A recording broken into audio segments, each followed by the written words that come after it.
Bonjour à tous, découvrons ensemble le sommaire de cette nouvelle émission. Suite à de nombreuses précipitations, le ruisseau du Poucet a provoqué d'importantes dégradations dans le lit de l'Arc. Actuellement, des travaux sont en cours en amont de Saint-Michel-de-Maurienne afin de déblayer et d'assainir le cours d'eau. Depuis le mois de novembre 2023, un chantier d'envergure a débuté dans le lit de l'Arc, en amont de Saint-Michel-de-Maurienne.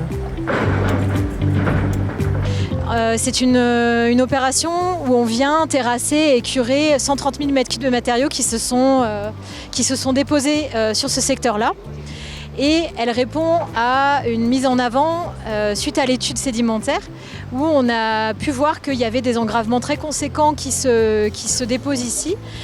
Pour donner un exemple, depuis 2018, on pouvait avoir des exhaussements entre 2 et 8 mètres. Principal responsable de ces phénomènes, le Poucet. Cet affluent de l'Arc est l'un des plus actifs de la vallée de la Maurienne. Il est à l'origine de fréquentes laves torrentielles, pouvant transporter des blocs très volumineux. Un torrent qui a même fait des siennes lors de ce chantier.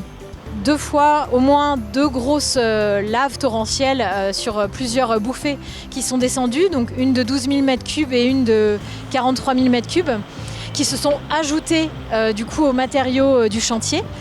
Et donc il a fallu travailler avec ça en sécurité. Donc on avait une procédure de sécurité, une procédure météo tout au long du chantier où on était très vigilants sur les intempéries et les remontées de température notamment. Des aléas climatiques qui ont fait gonfler la facture d'un chantier initialement prévu à 450 000 €. Auquel il faut rajouter 100 000 € parce que nous avons eu pendant la durée du chantier des coulées boueuses qui, elles, ne pouvaient être, ces matériaux issus de ces coulées boueuses ne pouvaient pas être valorisés. Donc il a fallu trouver une solution pour les enlever et les stocker. Et donc c'est au titre de la convention d'urgence que nous sommes intervenus et que nous avons enlevé ces parties non valorisables. Un budget pris en charge par le syndicat de Pays de Maurienne, EDF, la SFTRF, la SNCF et le département de la Savoie. Pour protéger le village de Saint-Michel, un premier curage en 2022 avait permis d'évacuer 170 000 m3 de matériaux. Ces matériaux se retrouvent dans l'Arc et ils peuvent, la première chose, ça peut être un bouchon qui va créer des vagues qui arrivent sur Saint-Michel, mais aussi, vu la quantité de matériaux, ces matériaux vont être repris par l'Arc et vont se déposer à des endroits où la rivière a moins de vitesse, et en l'occurrence dans la traversée de Saint-Michel-de-Maurienne. Donc le niveau de lit va monter avec des risques de débordement sur la commune de Saint-Michel-de-Maurienne. En plus de l'opération de curage, le merlon a été renforcé. À chaque lave torrentielle du Poucet, on a régulièrement des débordements rive gauche qui viennent déborder juste en dessous de nous là. Donc l'objectif du renforcement de ce merlon à terme, c'est que les laves torrentielles du Poucet qu'on ne maîtrise pas soient orientées et se dégagent, se crachent plus en aval de la confluence actuelle. Donc le risque c'était actuellement qu'à chaque lave on a un risque de débordement sur les RD 1006. Depuis le début du mois d'avril, la phase de terrassement est terminée. Prochaine étape, l'évacuation des matériaux qui seront concassés. Une étape qui pourra prendre entre 8 et 12 mois. Collégiens, lycéens et entreprises se sont retrouvés au lycée Paul Héroux afin de découvrir les métiers du milieu secondaire. Un milieu qui se développe et qui recrute.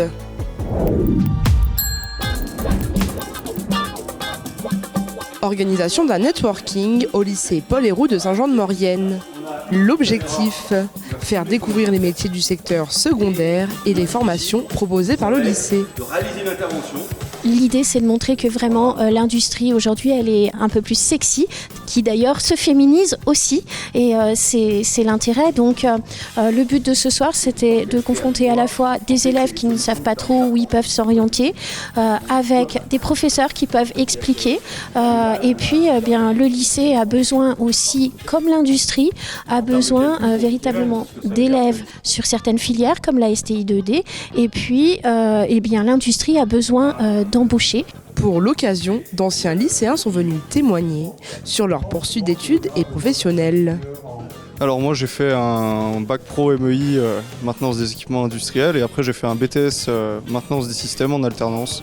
Et actuellement je suis dessinateur industriel dans l'entreprise Interinger qui est une entreprise globalement de prestations dans d'autres boîtes.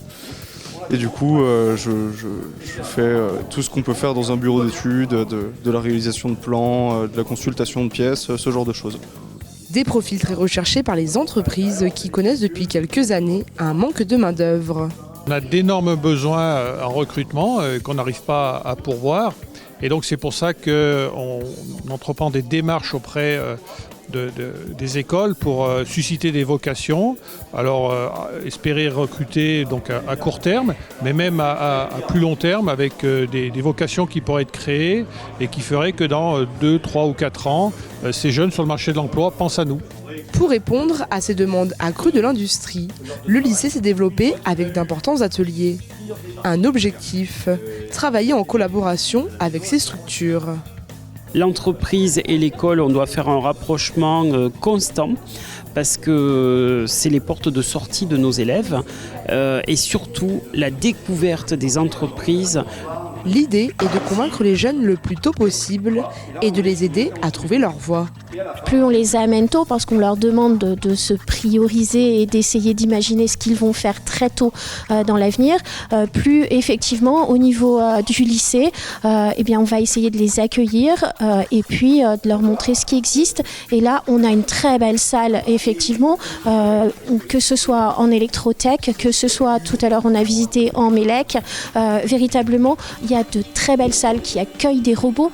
Là aussi, le lycée fait un énorme effort pour être toujours à la page. Donc voilà, c'est typiquement des métiers qui ont évolué et qu'il faut présenter aux élèves. Actuellement, de nombreux postes dans l'industrie sont vacants. Un milieu qui se développe et qui cherche de nouvelles recrues. Et pour terminer notre émission, direction Aiguebelle, à l'espace d'art visuel Le Cairn pour découvrir l'exposition en cours Usine à rêve.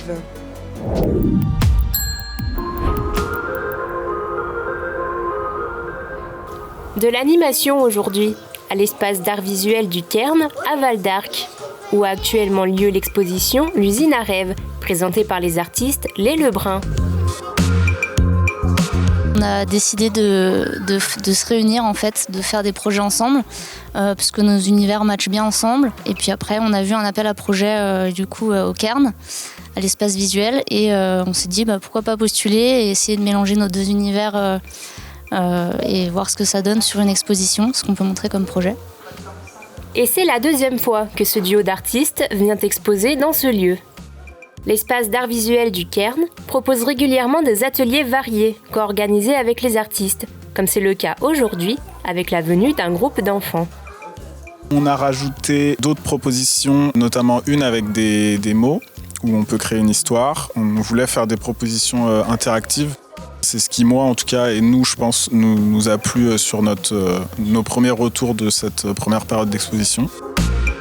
On a aussi des cadres illustrés et on a aussi une planche illustrée sur laquelle on a fait des animations qu'on a projetées. C'est la petite partie sur laquelle je travaille en indépendant, donc la partie animation.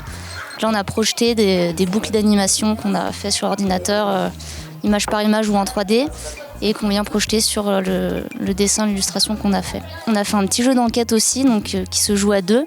On est assez fan de jeux de société et de jeux d'enquête, on en fait pas mal chez nous, donc on voulait aussi proposer ça. Puis on leur a proposé de réinterpréter aussi, de faire à notre manière les cadres illustrés qu'on a fait. Donc ce sont des cadres transparents sur lesquels on a fait du collage. Donc là on s'est installé sur la belle baie vitrée qu'on a ici au Cairn pour qu'ils puissent jouer avec l'environnement qu'il y a dehors et faire du collage avec les arbres. Il y a des petits bancs, essayer de faire des collages et des petits dessins avec ce qu'il y a à l'extérieur. Il y a d'autres activités qui sont proposées, que ce soit avec les seniors ou aussi avec les groupes de foyers de l'ACA, donc les groupes d'accueil. Du coup, les enfants, les collégiens, les groupes de centres aérés et les syndicats, etc. Le but de l'espace d'art visuel est notamment de toucher vraiment le tout public. Il y a eu différentes expositions qui se sont déroulées depuis 2018, que ce soit pour le jeune public ou pour les adultes, toujours dans cet esprit de pouvoir aussi venir en famille, en groupe et pouvoir tout simplement partager en fait ensemble. L'espace est ouvert le mercredi matin, entre 9h30 et midi. L'exposition de l'usine à rêves sera visible jusqu'au 25 mai. Votre zap est déjà fini. Retrouvez l'ensemble des reportages sur les réseaux sociaux et sur les box. On se retrouve la semaine prochaine pour un nouveau Maurienne Zap.